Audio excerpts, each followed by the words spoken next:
Support wards of the state, a plea from the Maxfield Park Children's Home in St. Andrew, the largest and oldest children's home in Jamaica.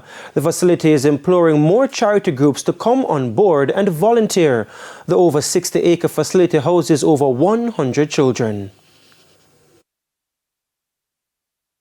We are saying to the wider public and the wider agency or organization, the time that you are spending going party is the time to engage. Come to communicate, come to play, come to engage, because the life that you would have engaged, that is something that no organization can pay you for, but the good Lord will pay you.